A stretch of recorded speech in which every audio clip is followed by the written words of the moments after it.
What if this tragedy was never sudden at all? What if everyone closest to the Riners saw the crash coming and stayed quiet anyway? And if love has no limits, can it become the very thing that pulls a family under? For nearly 7 decades, Mel Brooks and Carl Reiner shared a bond built on ordinary rituals, dinners, jeopardy, and stories that always circled back to laughter. After Carl was gone, Mel kept the ritual alive with Carl's son, Rob Reiner. Until Brentwood went dark, the laughter stopped, and cameras found a home that felt sealed by silence. When Mel finally spoke, it wasn't a press line. It was confession. This wasn't an accident, and it wasn't sudden. They watched the warning signs stack up for 10 years. Behind the gates, a Hollywood dynasty cracked under legacy addiction and entitlement, fueled by money enablers and experts who softened danger into clinical language. One late-night phone call, one last decision to stay, and a chain of if-only choices, police boundaries, honesty turned love into the sharpest weapon in the house. Tonight, we follow the truth that comedy couldn't outrun. And when the industry looks away, who pays the price? Parents, children, or everyone who stayed silent? Mel Brooks never needed authority. Time gave it to him.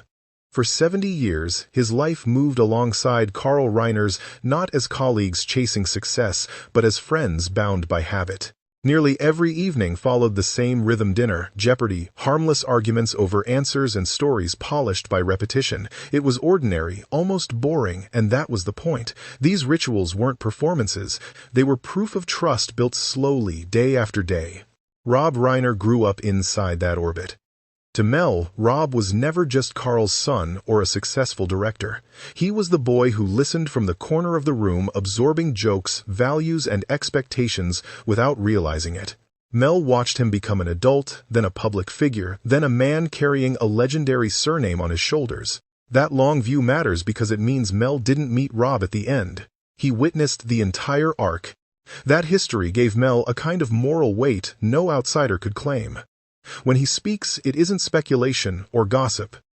It comes from proximity.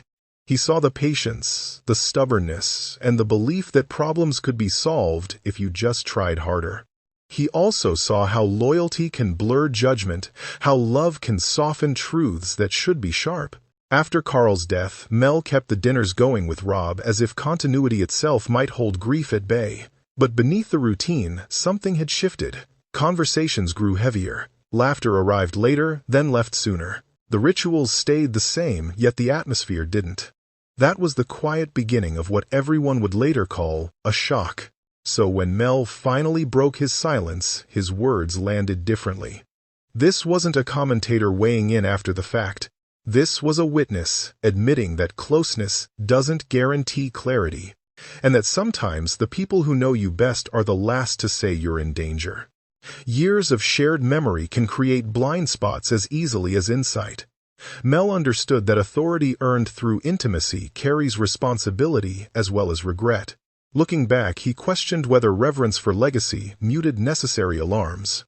Did respect become restraint? Did affection excuse delay? Part 1 is not about blame but about proximity and the unsettling truth that being closest to a story can make its ending hardest to name. This tension sets the foundation for everything that follows and refuses easy answers from the start. After the deaths, the noise came quickly. Headlines multiplied, timelines hardened, and strangers rushed to explain what had happened inside the Brentwood house. Yet the most striking response was not what was said, but who said nothing. Mel Brooks remained silent. For days, then weeks, the man who had spent a lifetime turning pain into humor offered no quote, no statement, no reassurance. That silence unsettled people far more than any rumor. Silence is often mistaken for ignorance, but in this case, it suggested the opposite. Mel knew the family too well, the patterns too intimately to speak lightly. When someone stands that close to a story, words carry weight and consequences. To talk would mean admitting that what happened was not unthinkable. It would mean acknowledging that warning signs had existed long before police tape and flashing lights. Those around Rob and Michelle shared that silence. Friends, colleagues, advisors, people who had been present during tense moments and uneasy conversations chose discretion over disruption. Some called it respect, others called it loyalty. But as time passed, the question became harder to ignore. At what point does silence stop being kindness and start becoming a choice? Mel eventually described the truth in a way that stripped away comfort. This was not a sudden collapse. It was a slow deterioration watched over years. Fear was discussed quietly. Concerns were softened. Dangerous behavior was reframed as a phase, a condition, something manageable with enough patience and love. Each time the truth threatened to surface, it was gently pushed back down, buried under hope. No one wanted to be the person who broke the family apart by saying the wrong thing. No one wanted to confront a powerful name with an unbearable accusation, and so the silence held. It protected relationships, preserved reputations, and postponed confrontation. But it also allowed tension to grow unchecked. Mel later admitted that love played a central role in that quiet. Loving Rob meant trusting his judgment. Loving the family meant believing they could handle their own crisis. Yet that same love made intervention feel like betrayal. The closer someone stood, the harder it became to draw a line. In hindsight, silence revealed itself as an active force. It wasn't neutral. It shaped outcomes. It delayed action. It convinced everyone involved that waiting was safer than speaking. This part of the story is not about a single failure, but a collective hesitation, a shared decision to look away just long enough for consequences to become irreversible. And once that line was crossed, there was no sound loud enough to call everything back. Mel Brooks said there was never a moment when the Reiner name wasn't present in the room. Even when no one mentioned it, it sat there quietly, shaping every conversation, every expectation. Carl Reiner had not only been a legend to the world, Mel said. Inside his own family, he had become a measuring stick that never disappeared. According to Mel, Rob grew up learning how to live with that weight. He struggled, adapted, and eventually turned the pressure into discipline. Rob understood. Early Mel admitted that the name wouldn't carry him unless he carried it first. Mel watched Rob earn his place scene by scene, project by project, until the shadow of Carl no longer swallowed him. It stood behind him instead. Nick's experience, Mel said, was different. He was born into a finished story. By the time he was old enough to understand who he was, the expectations were already written. Mel recalled watching Nick as a child surrounded by admiration before he had done anything to deserve it. Compliments came early. Access came easily. And slowly, effort stopped being the currency. Mel admitted that no one in the family questioned this dynamic out loud. "We told ourselves he was sensitive," Mel said, "that he was finding his way. When frustration surfaced, it was labeled pain. When anger appeared, it was explained as pressure." The idea that entitlement was forming beneath those emotions was something no one wanted to name. According to Mel, Nick often spoke about being trapped. Not trapped by failure, but by comparison. He didn't want to be Rob Reiner's son, Mel said quietly. He wanted to be above it without going through it. When success did not arrive automatically, resentment filled the space where purpose should have been. Mel acknowledged that the family believed the name itself would protect them. "We thought the legacy would pull him back," he said. "That it always had before. Carl's greatness, Rob's success, decades of admiration, it all created a dangerous illusion. If the bloodline had produced greatness twice, surely it could do so again." But Mel admitted that belief became a blindfold. It allowed warning signs to be reinterpreted as growing pains. It delayed confrontation. And it made it harder to accept that the same name that opened doors was also closing minds. Looking back, Mel said the tragedy wasn't that Nick lived in the shadow of giants. It was that everyone assumed the shadow would guide him instead of asking whether it was slowly crushing him. With time, Mel began to understand that the most dangerous thing inside the Reiner home was never anger. It was love. A quiet, disciplined kind of love that believed endurance was the same as responsibility. Nothing happened in public. Nothing spilled out dramatically. Everything was handled inside the house, behind closed doors, with patience layered on top of fear. Rob approached family the same way he approached life. Problems were meant to be managed, not abandoned. If something was broken, you stayed with it. If someone was struggling, you carried them. Mel had seen that instinct serve Rob well for decades. It made him loyal. It made him dependable. It made him the kind of man people trusted. But inside his own home, that instinct stopped being a strength. Money softened the edges of every crisis. There was always another solution, another professional, another private arrangement that allowed consequences to be delayed. Nothing ever reached a breaking point because Rob and Michelle absorbed the pressure themselves. When demands appeared, they were negotiated. When behavior crossed lines, those lines were quietly redrawn. Each step felt compassionate. Each step felt necessary. None of it felt reckless. Mel remembered how carefully everything was framed. This wasn't danger. It was illness. It wasn't entitlement. It was pain. Every explanation pushed the truth just far enough away to make it bearable. Love did the rest. Love made it possible to believe that tomorrow would be different, that this version of the crisis would finally be the last. Fear existed, but it was treated like something shameful. Locks on bedroom doors were discussed in whispers. Tension was acknowledged only after it passed.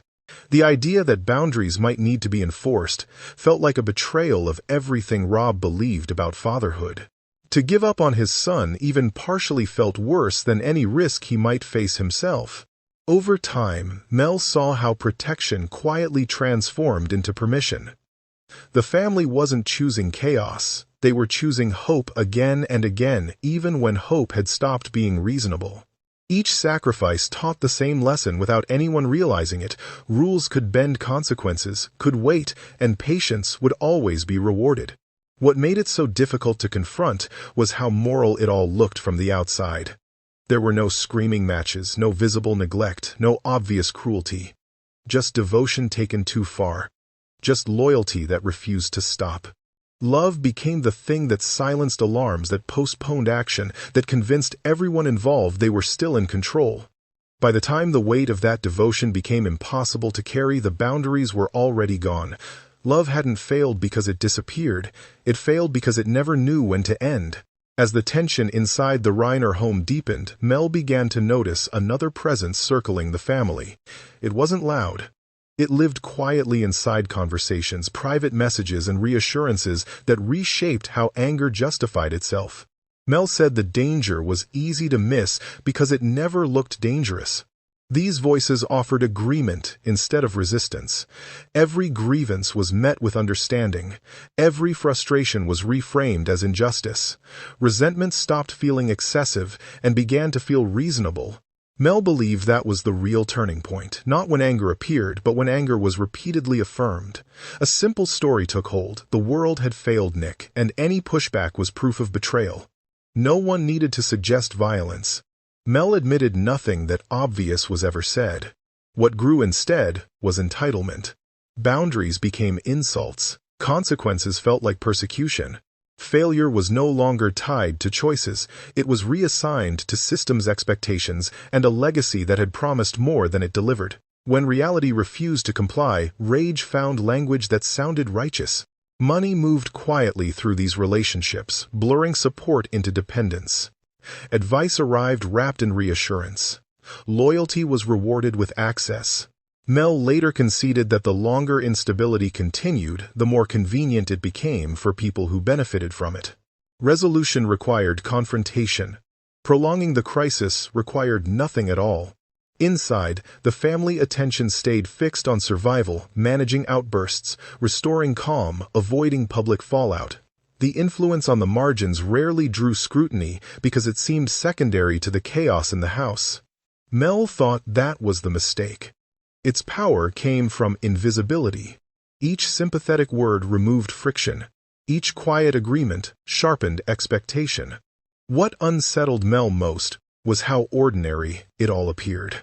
No single villain stepped forward. No clear line was crossed.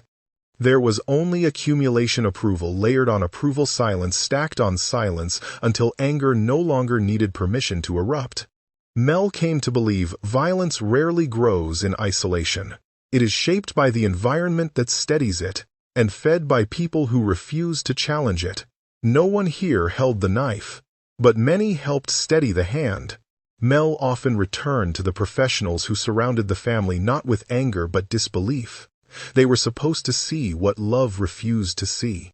Therapists, doctors, advisors filled the space where firm boundaries should have lived, arriving with credentials, calm voices, and language that softened danger into something manageable. Sessions produced explanations instead of alarms. Violent thoughts became symptoms. Threats were reframed as episodes. The word dangerous never settled in the room. Mel believed this was not ignorance, but comfort. The family paid for reassurance, and reassurance is what they received. It sounded humane, modern, and safe. The system rewarded patience and punished confrontation. Calling the police was described as trauma. Setting hard limits was framed as abandonment. Responsibility shifted away from behavior and toward circumstance. With every appointment, the message grew clearer. Endurance was progress, and waiting was care. Money made this arrangement possible. Private treatment meant privacy from consequence. Opinions could be replaced if they became inconvenient. Nothing forced a final decision because nothing demanded urgency. He later felt urgency was the missing element everyone avoided. No one wanted to be the person who said this cannot continue. Behind closed doors, fear kept growing while professional language diluted it. Risk assessments stayed theoretical. Plans focused on management, not removal. The family was encouraged to cope, not protect itself. In that space, hope survived longer than it should have. Mel Brooks came to see how easily expertise becomes a shield. When advice is delivered calmly, it feels responsible to follow it. When authority wears a gentle face, it discourages resistance. The family trusted the system because the system never challenged their deepest fear, losing their son. What failed here was not knowledge, but honesty. The tools existed, warnings were possible, but no one wanted to speak the sentence that would change everything. When reality finally forced the issue, there were no professionals left to consult, only consequences. For him, that silence was the loudest failure of all, echoing long after the systems withdrew and leaving irreversible damage behind forever. The final night did not arrive as a shock. It arrived like the last page of a story that had been unfolding for years. Impossible to stop once the momentum took hold. Tension had been building inside the Brentwood house long before darkness fell, pressing against the walls until even silence felt unstable. Nothing about that evening was calm, yet nothing about it was unfamiliar. Late that night, the phone rang. There was a pause before it was answered, a hesitation that would later replay endlessly. On the other end was Rob, his voice stripped of reassurance, weighed down by exhaustion. The conversation did not sound frantic. It sounded resigned. Shouting echoed in the background. Objects shattered. Demands circled around money, control, and ownership. Everything had to belong to him. Everything had to be his. The words came out jagged, but the meaning was clear. The advice was immediate. Leave the house. Get in the car. Come now.